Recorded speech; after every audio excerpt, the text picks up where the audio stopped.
Школа имени Алихана Бөкейханова. Художественный труд, 8 класс. Раздел «Дизайн и технология». Тема урока – ознакомление с национальными предметами быта казахского народа. Цели урока – демонстрировать понимание особенностей произведений искусства, ремесла и дизайна различного исторического и культурного происхождения. Национальный, улттық, национал.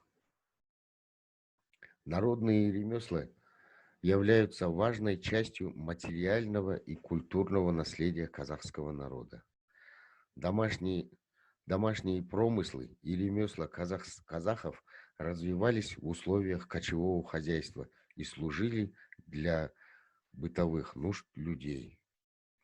Шитье, обработка шерсти, войлоковаление, ткачество, ковроделие, вышивка и плетение циновок считалось женскими ремеслами.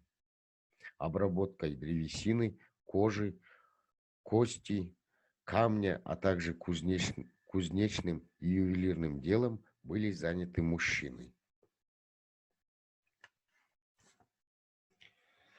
Рассмотрим внимательно этот снимок казахской юрты. Казахская юрта является шедевром декоративно-прикладного искусства казахского народа. Юрта легко собирается и разбирается, что очень удобно при кочевом образе жизни. Все детали юрты легки и компактны, что достаточно одного верблюда для ее транспортировки. Старинные предметы быта. К старинным предметам быта мы относим конскую сбрую, седла, уздечки.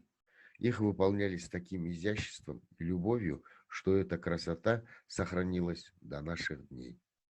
Также к старинным предметам быта относится и торсак. Это уникальный сосуд для хранения и транспортировки жидких молочных продуктов.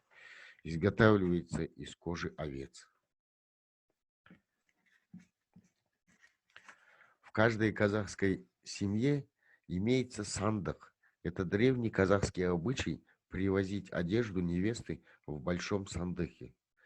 И этот обычай сохранен до сегодняшнего дня.